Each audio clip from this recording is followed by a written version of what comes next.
Paano kung sabihin ko sa inyo na yung palaging plema sa lalamunan ninyo, yung nakakainis na kailangan ninyong ubuhin araw-araw, yung pakiramdam na parang may nakasabit sa throat, hindi normal yan dahil lang sa edad. Kundi senyales na may something na nag-irita sa katawan ninyo mula sa loob at pwede pong mawala sa loob lang ng ilang araw kung ayusin ninyo yung isang pagkakamali na halos walang nag-explain sa inyo. Manatili kayo hanggang dulo kasi ngayong araw, ipapakita ko sa inyo ang 3 hidden causes na nagdudulot ng 70% ng persistent phlegm sa mga matatanda. Isa sa kanila ay hindi pa nga nanggagaling sa baga. At ang simple method na ginagamit ko sa mga patients ko para maging malinis at malaya ulit ang lalamunan, walang endless na gamot o sirop. May isang maliit na discomfort, napakaliit, kaya maraming tao ang nag-ignore. Hindi masakit, walang dugo, hindi mukhang seryoso, pero nandyan araw-araw. Yung feeling na may bigat sa lalamunan, yung constant na pag-ubo bago magsalita, yung parang may nakadikit at hindi gumagalaw kahit umubo kayo, lumunok o uminom ng tubig. At ang pinakadelikado dito ay hindi yung plema mismo. Ang pinakadelikado ay yung linya na paulit-ulit na sinasabi ng maraming tao na nag-surrender na, siguro edad ko na ito. Ngayon, gusto kong sabihin sa inyo ng malinaw. Tinitingnan ko kayo sa mata bilang doktor at bilang kapwa-tao. Ang persistent phlegm ay hindi normal, hindi ito inevitable destiny, at halos hindi ito nanggagaling sa lugar na iniisip ninyo. Yung plema na yan ay senyales, isang silent message ng katawan, isang babala na may something deep na nangyayari at walang nag-take time para mag-explain ng maayos sa inyo, at ngayon ako ang gagawa nun. Ako si Dr. Maricel Santos, isang doktor na tumutulong sa mga adult at senior citizens na dumarating sa akin na pagod na, frustrated, at madalas hindi naunawaan dahil sa mga discomfort na hindi lumalabas sa exams. Ang trabaho ko ay hindi lang mag-prescribe. Ang trabaho ko ay i-translate kung ano ang sinasabi ng katawan kapag walang ibang nakikinig. At kung nandito kayo ngayon, hindi aksidente yan. Ang video na ito ay makakatipid sa inyo ng maraming taon ng discomfort at well-intentioned mistakes na nagpapalala lang ng problema. Bago tayo magpatuloy, kung ang ganitong klase ng malinaw at makataong explanation ay tumutulong sa inyo, I invite you po to stay sa channel na ito. Dito ay hindi kami nag-uusap ng milagro. Nag-uusap kami ng tunay na biology na explained para sa tunay na tao. At ngayon, huminga ng malalim kasama ko kasi ang susunod ay maaaring baguhin ang pag-intindi ninyo sa inyong lalamunan forever. Ilang panahon na ang nakalipas, nakilala ko si Ate Rosa, 74 years old, dumating sa consultation na may folder na puno ng reseta, syrups, cough tablets, sprays, natural remedies, lahat ay tumutulong ng kaunti for few days. Tapos bumabalik ang plema. Si Ate Rosa ay umiiwas ng magsalita ng marami, sa family gatherings ay uncomfortable siya, sa simbahan ay umuubo siya ng tahimik, nahihiya, hindi siya makatulog ng maayos kasi pakiramdam niya may nag-a-accumulate sa lalamunan niya pag nahiga. Nung tinanong ko siya kung ano ang sinabi sa kanya, sumagot siya ng malungkot ng ngiti, normal lang daw po ito sa edad ko. At dyan nanggagaling ang malaking pagkakamali kasi ang katawan ay hindi nagkakamali pero tayo ay nagkakamali kapag nino-normalize natin ang mga alarm signals. Gusto kong gawin ninyo ng saglit kasama ko. Tigilan ninyo ang pagtingin sa plema bilang kalaban, simulan ninyong tingnan ito bilang messenger. Ang plema ay hindi lumalabas ng basta-basta. Hindi ito katawan ninyo na bumabagsak. Ito ay katawan ninyo na nagde-defend. At para maintindihan ito, kailangan nating pumasok sa science. Pero i-explain ko ito sa inyo sa paraang hindi ninyo makakalimutan kailanman. Isipin ninyo na ang lalamunan at respiratory passages ninyo ay parang hallway ng hospital na kakalinis lang. Lahat ay dapat wet, flexible, at moving. Ngayon, isipin ninyo na ang hallway na iyan ay covered ng transparent film. Halos invisible, ang film na iyan ay mucus. Ang mucus ay hindi dumi, ang mucus ay proteksyon. Ang function nito ay hulihin ang dust, virus, bacteria, pollution, lahat ng pumapasok sa hangin. At para linisin ang hallway na yan, ang katawan ay may milyon-milyong small brushes na tinatawag na cilia. Gumagalaw sila parang perfect chorography. Itinutulak nila ang mucus pataas hanggang sa lalamunan kung saan nilulunok ninyo ito nang hindi ninyo napapansin. Ang tiyan ay bahala na sa rest kapag gumagana ng maayos ang lahat. Wala kayong nararamdaman. Ang tunay na problema ay lumalabas kapag nangyayari ang isa sa dalawang bagay na ito. Masyadong maraming mucus ang produced or ang mucus ay nagiging thick, sticky at mabagal. At ito ang metaphor na gusto kong tandaan ninyo. parang traffic sa highway. Hindi mahalaga kung masyadong maraming sasakyan or kung ang mga sasakyan ay mabagal at malaki, ang traffic ay humihinto. Yan ang naramdaman ninyo bilang accumulated phlegm. Hindi na ang katawan ninyo ay marumi. Ang nangyayari ay ang cleaning system ay blocked na. Ngayon, pag-usapan natin ng honest, habang tumatanda ang katawan ay nagbabago, ang mucous membranes ay mas natutuyo, ang sensation ay bumababa, ang ubo ay nawawalan ng lakas, at maraming gamot ang nag-alter ng balance na ito. Pero hindi ibig sabihin nun ay dapat nang mag-surrender kayo. Pagtanda ay hindi sinonimo sa pagkabuhay na congested. Ang persistent phlegm ay hindi normal, ito ay frequent, at hindi pareho ang dalawang yan. Frequent ay ibig sabihin nangyayari ng madalas, normal ay ibig sabihin correct, at hindi ito correct.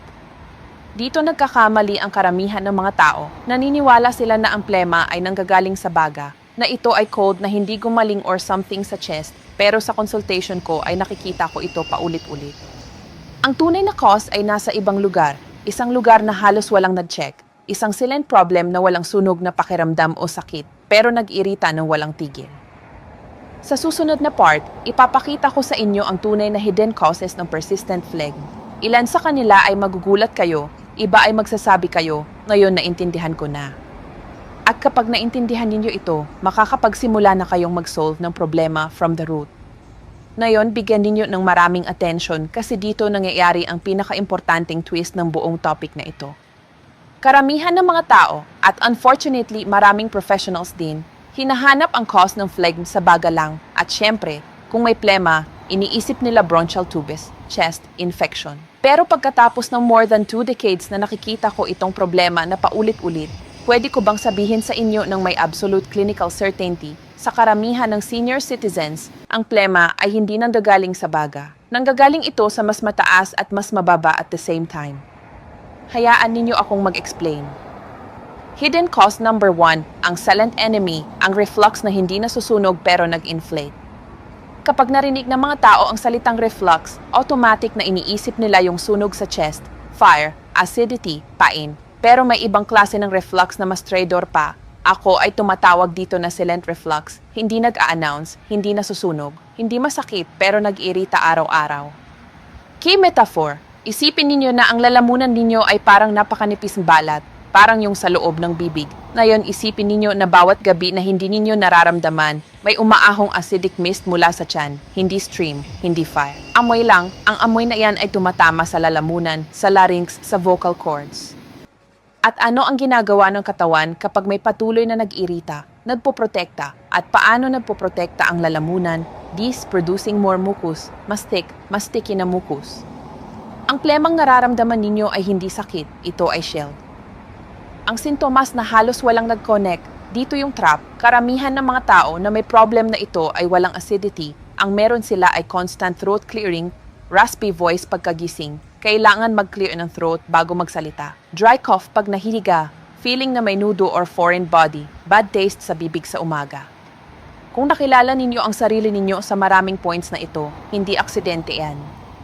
Short story, isang patient, si Mang Tomas, 80 years old, nagsabi sa akin ng something na hindi ko makakalimutan, Dosi, wala akong nararamdaman sa chest, pero ang lalamunan ko ay hindi nagre-rest kailanman. Yan ang exact moment na nalaman kong walang nag-explain sa kanya ng tama kung ano talaga ang nangyayari. Nung incorrect namin ang origin ng problema, ang plema ay hindi na kailangan at ginawa ng katawan ang gusto niya talagang gawin, bumalik sa balance. Hidden cause number 2, ang patak na walang nakakakita kapag ang plema ay nanggagaling from above. Ngayon, umakyat tayo ng kaunti. Ang second most frequent cause ay something na nararamdaman ng maraming tao pero hindi alam kung paano pangalanan, ang chronic post-nasal drip. Isipin ninyo ang gripo na hindi maayos na nakasirado, hindi malakas ang patak pero tumutulo buong araw. Ang patak na iyan ay diretsong bumabagsak sa lalamunan, nag-irita, nakakairita, at pinipilit ang katawan na gumawa ng mas maraming mucus bilang depensa. Importante, dito ay hindi lagi may baradong ilong, minsan walang bahing o visible na secretion, plema lang. Ang most common causes, home allergies, dust mites, humidity, sudden temperature changes, dry air, invisible irritants, perfumes, smoke, cleaning products, kaya maraming tao ang nagsasabi, hindi ako nilalagnat. Pero nararamdaman kong may plema ako all the time, exactly. Hidden cause number 3, ang katuyo na walang napapansin, ang simplest at most common mistake. Ngayon sasabihin ko ng something na parang obvious, pero nagbabago ng buhay kapag naintindihan ito ng totoo. Ang thick phlegm ay halos lagi dehydration, hindi kulang ang mucus, kulang ang tubig. Habang tumatanda ay less ang inom na hindi napapansin, maraming gamot ang nag-eliminate ng fluids. Ang dry environment ay nagnakaw ng moisture sa mucous membranes. Ang katawan ay matalino, kapag kulang ang tubig, iniimbak niya para sa vital. Ang result, ang mucus ay nagiging dense, sticky, mahirap gumalaw, hindi dahil marami, kundi dahil hindi pwedeng umagos. Key message ng part na ito, gusto kong tandaan ninyo ang idea na ito, ang persistent phlegm ay hindi ang problema, ito ang solusyon na ginagamit ng katawan para mag-defend. Kung susubukan ninyong tanggalin lang ito na hindi na unawaan kung bakit lumabas, babalik yan, pero kung i-correct ninyo ang cause, ang katawan ay titigil sa pag-produce nito. Ngayon na naintindihan na ninyo kung bakit lumalabas ang plema, nandito na ang pinaka-importanting part. Ano ang dapat gawin para tumigil ang katawan ninyo sa pag-produce nito? Hindi ito labanan. Ito ay bigyan ang katawan ng kailangan niya para hindi na kailangan mag-defend. Ito ang method na ginagamit ko sa mga patients ko. Simple ito, physiological, at gumagana kasi nire-respeto nito kung paano designed ang human body. Magsimula sa ganito, ang first step ay hydration. Pero hindi gaya ng laging explain sa inyo. Hindi sapat ang uminom lang ng maraming tubig. Ang key ay kung paano, kailan, at anong temperature. Ang mucus ay halos entirely composed ng tubig. Kapag ang katawan ay hindi nakakatanggap ng sufficient liquid, gumagawa ito ng very intelligent, nagre-recycle ng tubig kung saan pwede. At ang isa sa mga unang victims ay ang mucus. Kaya nagiging thick, sticky, mahirap gumalaw. Kung gusto ninyong makita ang real change, gawin ito sa buong araw, uminom ng fluids ng consistent, hindi ng biglaan, small amounts every hour, at very important, mas prefer ang lukewarm liquids. Ang init ay tumutulong mag-dilute ng mucus at nagre-relax ng respiratory passages. Ang malamig na liquids ay gumagawa ng opposite. Magsimula ng araw ng isang baso ng lukewarm water. Throughout the morning ay mild infusion. Sa hapon ay another warm liquid. Bago matulog ay something ang nagka-calm ng lalamunan. Hindi ito complicated ritual. Ito ay pagbalik ng proper environment na kailangan ng katawan para mag-self-clean.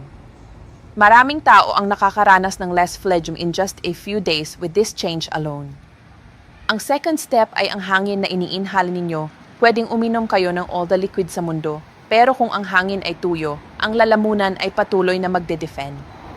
Sa gabi, habang natutulog kayo, ang bibig ay bumubukas, ang breathing ay mas mabagal, at ang dry air ay nagnakaw ng moisture directly sa mucous membranes, kaya maraming tao ay nadigising na may loaded throat, raspy, may thick phlegm. Ang solusyon ay simple, dagdagan ang humidity ng room kung saan natutulog. Ang slightly humid air ay nagpapahintulot sa mucosa na manatiling flexible at functional, kaya ang mucus ay gumagalaw at na-eliminate. Kung ang environment ay very dry, ang katawan ay bumabalik sa pag-produce ng more mucus bilang defense. Hindi ito problema ng katawan, ito ay reaction sa environment. Ang third step ay tumulong mag-clean, hindi mag-irritate. Dito maraming tao ang gumagawa ng mistakes. Umuubo ng malakas, constant throat clearing, pinipilit ang lalamunan, yan ay nag-inflame lang ng more. Ang lalamunan ay hindi kailangan ng aggression, kailangan nito ay gentleness. Ang gargle ng warm water at salt ay tumutulong mag-reduce ng local inflammation at ay mobilize ang mucus. Hindi ito magic remedy, ito ay basic physics. Ang honey in small amounts ay gumagawa ng protective layer na nag-calm sa irritated mucosa, hindi nag-eliminate na cause, pero nagbibigay ng relief habang ang katawan ay nag-readjust. Kung may feeling ng mucus na bumababa from the nose, ang gentle na rinses ay maaaring gumawa ng big difference, hindi para mag-unclog, kundi para linisin ang origin ng drip. Ang fourth step ay i-correct ang mistake na most phlegm generator na hindi napapansin ng kahit sino, kumain at humiga agad. Kapag humihiga kayo na puno ang tiyan, ang gravity ay tumitigil tumulong, ang content ng tiyan ay gustong umakyat, hindi laging nasusunog, hindi laging masakit, pero nag-irita. Kung may isang bagay na strongly recommended ko, ito yon, hayaan ang at least 3 hours between last meal at oras ng pagtulog.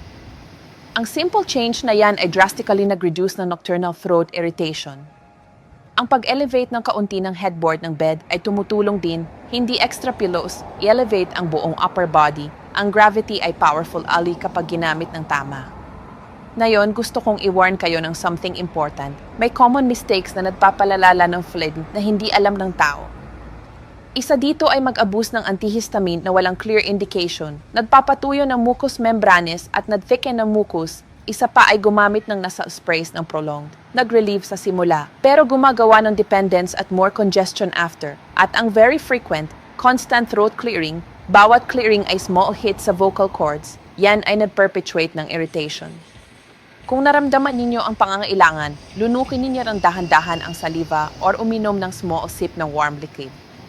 Ngayon, very important clarification, ang method na ito ay powerful, pero hindi ito pumapalit sa medical evaluation kapag may alarm signs. Kung ang plema ay tumataga ng weeks na walang improvement, kung may blood, kung may difficulty breathing, kung may fever, pain, or unexplained weight loss, yan ay hindi dapat ignorin. Ang pakikinig sa katawan ay nangangahulugang malaman din kung kailan humingi ng help.